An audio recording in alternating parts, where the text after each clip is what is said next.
कौन बनेगा नेता। नगर निगम के चुनाव पास आने वाले थे। पूरे कानपुर शहर में टिकट को लेकर मारामारी शुरू थी, लेकिन सबसे ज्यादा चर्चा में वार्ड नंबर 40 की सीट थी। वो इसलिए क्योंकि इस बार वहां की सीट महिला के लिए आरक्षित थी। अब सवाल ये था कि चुनाव लड़ेगा कौन। इससे पहले ठाकुर साहब वहां से पार्षद थे और इस बार उन्होंने अपनी पत्नी सीमा ठाकुर को टिकट दिलवाई और ठाकुर साहब की शान के कारण सीमा जी ने 20,000 वोटों से चुनाव जीत लिया। अरे बधाई हो सीमा भाभी, अब तो आप वार्ड की पार्षद बन गई हैं। अब तो हमारे काम आप ही करवाएंगी। अरे ये तो सिर्फ नाम की पार्षद बनी है, वो तो महिला सीट आ गई, वरना पार्षद तो मुझे ही बनना था। अब भले ही चेहरा इसका होगा, लेकिन पावर तो मेरी ही होगी। अरे वाह भाई साहब, क्या दिमाग लगाया है आपने भी। आइए आप लोग, खाना लगा दिया है सबके लिए। सीमा जी पार्षद बन चुकी थीं, फिर भी उनकी एक ना चलती। सारे काम ठाकुर साहब खुद ही संभाल लेते और जहां जरूरत पड़ती वहां सीमा जी का अंगूठा लगवा लेते। सीमा जी ज्यादा पढ़ी लिखी भी नहीं थी।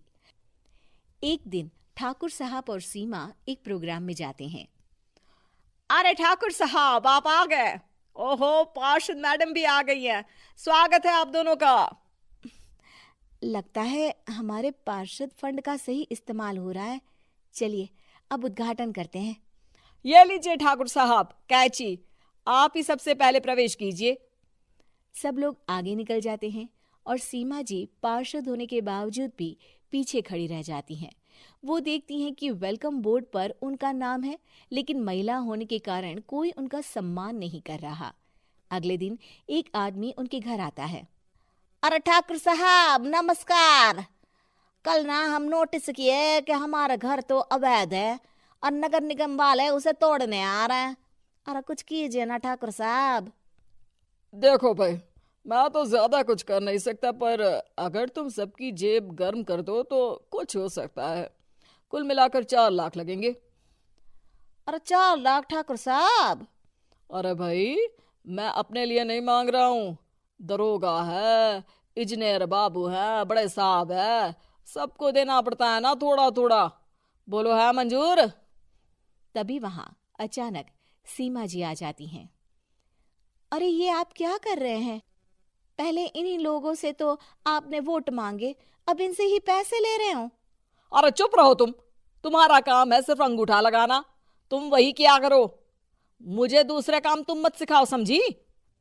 और तुम ना जाओ, अब पैसे लेकर आओ, वरना जेसीबी किसी भी वक्त आती होगी।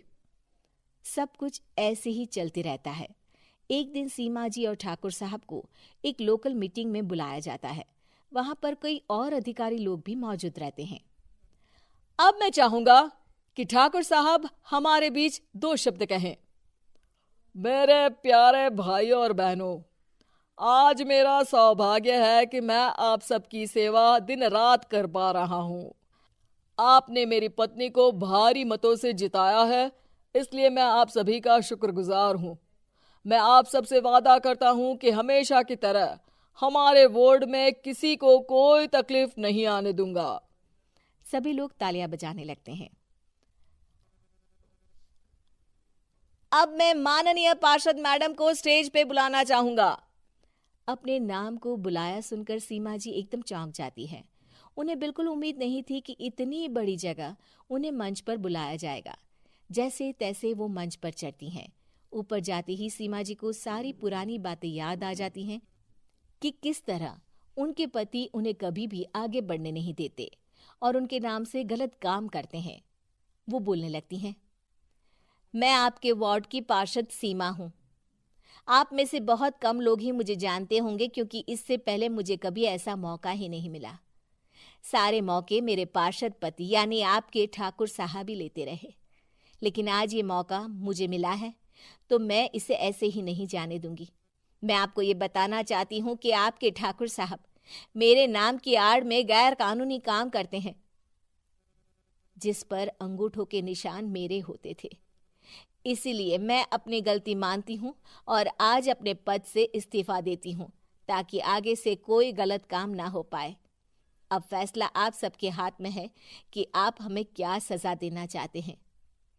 सीमा जी की बातें सुनकर ठाकुर साहब के चेहरे का रंग उड़ जाता है और वो शर्म से मुंह नीचा करके वहां से चले जाते हैं और पद से इस्तीफा देकर ही सही सीमा जी अपने आप में आत्मविश्वास महसूस करती हैं।